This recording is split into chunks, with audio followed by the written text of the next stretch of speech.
Finally পুজোর আগে আমিও আমার চুলটাকে এত সুন্দর সিল্কি স্মুথ অ্যান্ড স্ট্রেট করিয়ে নিলাম। কি করিয়েছি সেটা তো অবশ্যই তোমাদের সাথে শেয়ার করব। তার আগে বলে রাখি, তোমরা যারা আগে থেকে আমার ব্লগ দেখছো তারা জানোই যে আমার চুলটা হঠাৎই প্রচণ্ড রাফ আর প্রচণ্ড কার্লি আর প্রচণ্ড আনম্যানেজেবল হয়ে গেছিল। কোথাও বেড়াতে গেলে এরকম ঘুরটুলি করে পাকিয়ে রাখি ওপরে, আর তারপর কিছু ছবি আর ভিডিও করার সময় চুলটাকে খুলে দিই, না হলে মোস্ট অফ দ্য টাইম ঠিক এরকম বান হয়ে থাকে। তোমরা যারা জানো না, আমি 2019 আর 2021 দুবার স্মুথনিং করিয়েছিলাম। তো আমার স্মুথনিং এর এফেক্ট খুব একটা খারাপ হয়নি।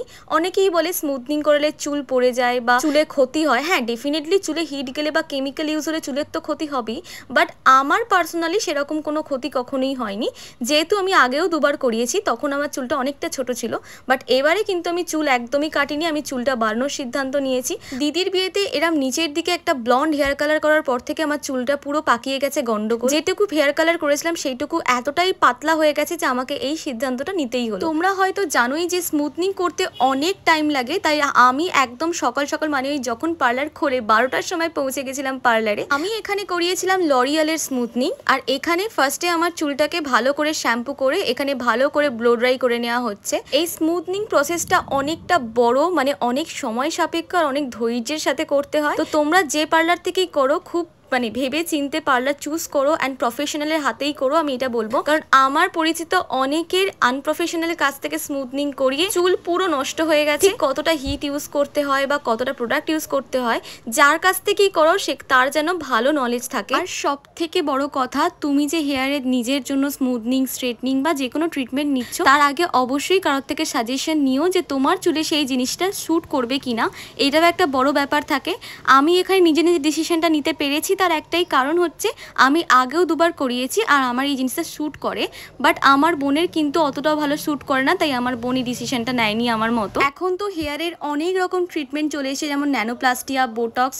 তো তোমরা সবটা নলেজ নিও, মানে আগে থেকে লেখাপড়া করে বা আগে থেকে জ্ঞান অর্জন করে বা আগে থেকে কারোর সাজেশন, কোনো প্রফেশনাল মানুষের সাজেশন নিয়ে তবেই কোনো না কোনো ট্রিটমেন্ট করাও। কারণ চুল হচ্ছে মেয়েদের খুব যত্নের আর খুব পছন্দের একটা জিনিস। আমার মতো প্রত্যেকটা মেয়েই হয়তো চাই কোথাও না কোথাও যে চুলটা যেন আমার খুব সিল্কি স্মুথ বা একদম ম্যানেজেবল হয়ে থাকুক, যাতে করে সারাক্ষণ কোথাও বেরোলে খোপা না করে থাকতে হয়। মোস্ট অফ দ্য টাইম আমি খোপা করেই কাটিয়ে দিই। আর সব থেকে বড় কথা, যখন ব্লগ বানাই পেছন থেকে যদি কেউ ভিডিও করে দেয়, তোমাদের আগেই দেখালাম চুলটা পেছন দিক থেকে এতটাই বাজে দেখতে লাগে, আমার কোথাও না কোথাও গিয়ে খুব খুঁতখুতানি হতো যে চুলটা যদি একটু ভালো লাগতো, ভিডিওটা হয়তো ভালো লাগতো।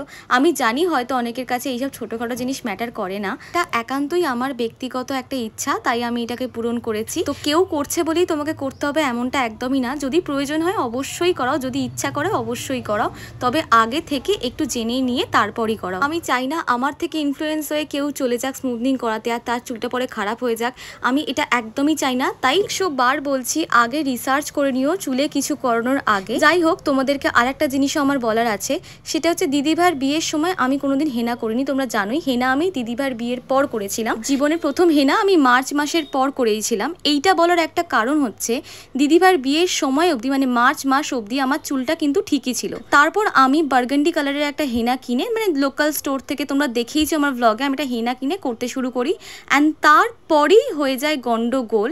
এক তো ব্লিচ করেছিলাম, চুলটার নিচের দিকে কালার করেছিলাম, সেটা একটা প্রবলেমেটিক ব্যাপার ছিলই। তার উপর হেনাটা আমার চুলটা করে দেয় একদমই রাফ, মানে আমার চুলে হেনা একদমই স্যুট করেনি। চুলটা অর্ধেক জায়গা থেকে ভাঙতে শুরু করে। তোমাদের যদি দেখাতে পারতাম তাহলে অবশ্যই দেখাতাম কত ছোট ছোট চুল আমার মাথায়, মানে অর্ধেক থেকে সেগুলো ভেঙে গেছে। তাই প্লিজ প্লিজ বাড়িতে কেউ আমার মতো বোকামি করে না জানলে ব্লন্ড হেয়ার কালারটা করো না, কারণ আমরা তো ঠিক জানি না কতক্ষণ রাখতে হয়, কোন চুলে কতক্ষণ রাখতে হয়, যার জন্য আমার চুলের নিচের দিকটা তো পুরোই নষ্ট হয়ে গেছে। আমি তো আর করাচ্ছিই না। আমার এই ভুলভাল কীর্তিকলাপের জন্য আমার চুলের নিচের দিকে অনেকটাই কেটে বাদ দিতে হয়েছে। যেহেতু আমার চুলটা কার্লি টাইপের ছিল আর এটা আমি স্মুথনিং করিয়েছি, সেহেতু চুলটা কেটে দেওয়ার পরও অনেকটা ছোট হয়ে যায়নি, ঠিকঠাকই ছিল। আর দেখো, কথা বলতে বলতে আমি অলরেডি লাস্ট স্টেপের দিকে চলে এসেছি। স্মুথনিং ক্রিম বা স্মুথনিংয়ে আয়রনটা করার পর এইটা হচ্ছে লক করার জন্য দিতে হয় এই ক্রিমটা। আমি সত্যি সত্যি একদম নামটাম জানি না বাপু এইসব ক্রিমের, সত্যি কথা বলতে আমার নলেজও খুব কম এই নামটামের ব্যাপারে। যাই হোক, তারপর দিদিভাইরা আমার জন্য চা বানিয়ে দিয়েছিল, সাথে বিস্কিটও দিয়েছিল। তো আমরা তো সবাই গল্প করতে করতে চা খেয়েছি, বিস্কিট খেয়েছি। আর যেটা না বললেই নয়, প্রত্যেকজন এত আমার সাথে কোঅপারেট করেছেন, এত ভালো প্রত্যেকটা মানুষ। আমার গিয়ে একটুও বোর লাগেনি। সব থেকে বড় কথা, গিয়ে মনেই হচ্ছিল না যে মানুষগুলোকে আমি প্রথমবার দেখছি। আমার আনইজিও ফিল হয়নি। নর্মালি আমি খুব মিশুকে, আমি মানুষের সাথে মিশে যেতে পারি, কিন্তু সেই রকম মানুষ হলে তবেই মিশতে পারি। আর দিদিভাইরা প্রচণ্ড ভালো ছিলেন। আর এখানে দেখো অলরেডি আমার ব্লো ড্রাই চলছে, আর আমার ফুল লুকটা পুরোপুরি কমপ্লিট হয়ে যাওয়ার পর আমি তো বিশ্বাসই করতে পারিনি যেটা আমার চুল, মানে এতটা শাইন করছিল চুলটা। আমি তো বারবার হাত চলে যাচ্ছিল আমার চুলটা যে একটু আজরে দেখি। আর এই মানুষটা পুরো দিন খেটে খেটে কাজ করেছে। আরও দুটো দিদিভাই ছিল যারা একটু সাহায্য করেছিলেন। থ্যাংক ইউ সো মাচ এত সুন্দর সার্ভিস দেওয়ার জন্য। আর এর থেকে বেশি ডিটেলস, মানে তো কোথা থেকে করালাম, কত প্রাইস বলো, এইসব নিয়ে রিগার্ডিং কিছু জানতে হলে অবশ্যই এই ভিডিওর কমেন্ট সেকশনে জানিও, আমি আলাদা করে একটা ভিডিও বানাবো তার জন্য। আর আমার চুলটা কেমন লাগছে তোমাদের অবশ্যই শেয়ার করো। আর তোমাদের স্মুথনিংয়ের এক্সপিরিয়েন্সও কিন্তু শেয়ার করতে একদম ভুলো না।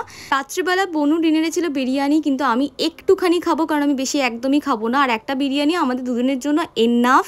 বাট তোমাদের দেখাই, এখানে বিরিয়ানি কোয়ান্টিটি আর কোয়ালিটিটা কিন্তু বেশ ভালো ছিল। এটা ভিভানো গ্রিলের বিরিয়ানি ছিল। বেলেপল্লির ভিভানো গ্রিল রেস্টুরেন্টের নাম তোমরা অনেকেই শুনেছো, খুব মোটামুটি ফেমাস একটা রেস্টুরেন্ট। বাট এখানকার বিরিয়ানি আমি প্রথমবার ট্রাই করলাম, আমার মোটামুটি ভালোই লেগেছে। চিকেনটা আমার একদমই ভালো লাগেনি, আলু আর বিরিয়ানিটা ভালোই ছিল। দেখা হচ্ছে নেক্সট ভিডিওতে। Tata, by.